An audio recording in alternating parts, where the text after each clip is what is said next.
బాలు గురించి గుండె పగిలే నిజాన్ని బయటపెట్టిన అఘోరి షాక్లో ప్రభావతి. అసలు ప్రభావతి ముందు అఘోరి బాలు గురించి ఎటువంటి నిజాన్ని బయటపెట్టాడు, అసలు ఏం జరిగింది అనేది ఈ వీడియోలో తెలుసుకుందాం. వీడియో నచ్చితే తప్పకుండా లైక్ చేయండి, చివరి వరకు స్కిప్ చేయకుండా చూసేయండి. మనోజ్ పరిస్థితి చూసి ప్రభావతి చాలా బాధపడుతూ ఉంటుంది. మనోజ్ని చూస్తుంటే నాకు చాలా భయంగా ఉంది. కామాక్షి, ఏదోటి చెయ్యాలి. అసలు వీడికి ఎందుకు ఇలా జరుగుతుంది? ఉద్యోగం లేక మొన్నటి వరకు బాధపడ్డాడు, ఇప్పుడు ఫర్నిచర్ షాప్ పెట్టుకుని అంతా బానే ఉందని అనుకునే లోపే రోహిణి ఇలా మోసం చేసింది అని అంటూ ఉంటుంది. వీడి జాతకంలోనే ఏదైనా దోషముందేమో అని అడుగుతూ ఉంటుంది కామాక్షిని. వదిన, నీకొక మాట చెప్తాను, నువ్వేమీ అనుకోకపోతే అని అడుగుతూ ఉంటుంది. అప్పుడే కామాక్షి, చెప్పు కామాక్షి.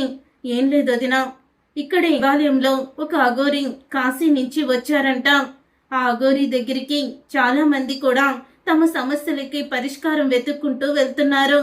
అలాగే పక్కింటి మహాలక్ష్మి గారు ఉన్నారు కదా, వాళ్ళ అబ్బాయి జాబ్ రావడం లేదని వెళ్ళి అఘోరిని అడిగితే ఏదో పరిష్కారం కూడా చెప్పారంట. నాతో అంది, ఏదో నమ్మకంగానే నాకు అనిపించిందని కూడా అంది.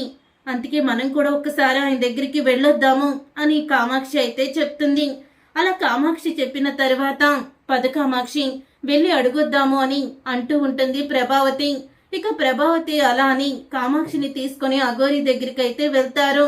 అప్పుడు ఇక అఘోరి దగ్గర ముందు కూర్చొని ప్రభావతి, స్వామి, నా కొడుకు దేంట్లో అడుగు పెట్టినా కలిసి రావడం లేదు.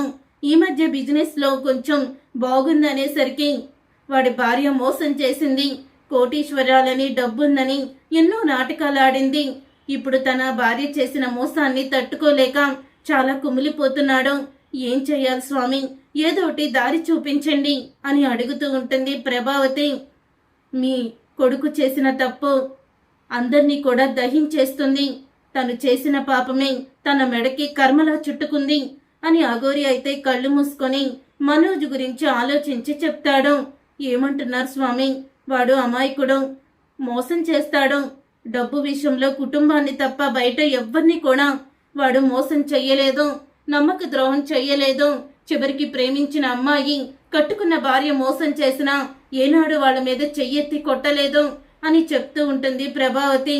అది కాదు, మీ ఇంట్లో ఒకరు చనిపోయారు, నీ పెద్ద సంతానం పెద్ద కొడుకు మరణించాడు, ఇతని చేసిన పాపం వల్లే అని అంటూ ఉంటే, అయ్యో స్వామి, మీరు పొరపాటు పడుతున్నారు.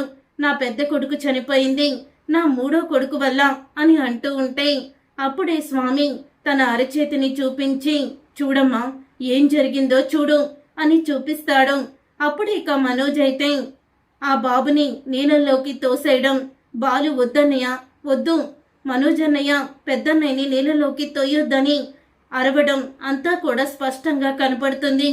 కానీ మనోజ్ మాట వినకుండా నీళ్ళల్లో తోసేస్తే ఒక్కసారి అక్కడ నీళ్ల ప్రవాహం ఎక్కువయ్యి ఆ పిల్లాడు మునిగిపోయి చనిపోతాడు. అదంతా కూడా విభూతి రాసిన అఘోరి చేతిలో మొత్తం కూడా చూస్తుంది ప్రభావతి. ఇక చూసి షాక్ అయిపోతూ ఉంటుంది. చూసావు కదమ్మా, అతను చేసిన తప్పుకి తన తోడబుట్టిన వాడి మీద నింద వేసి అతన్ని కన్న తల్లి ప్రేమకి దూరం చేశాడు.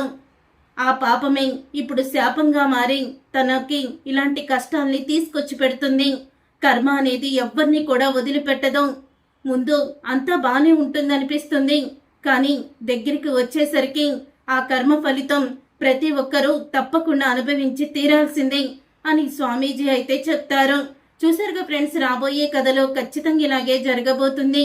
మరి ఈ వీడియో నచ్చితే తప్పకుండా లైక్ చేసి మీ ఫ్రెండ్స్ అండ్ ఫ్యామిలీ మెంబర్స్కి షేర్ చేయండి.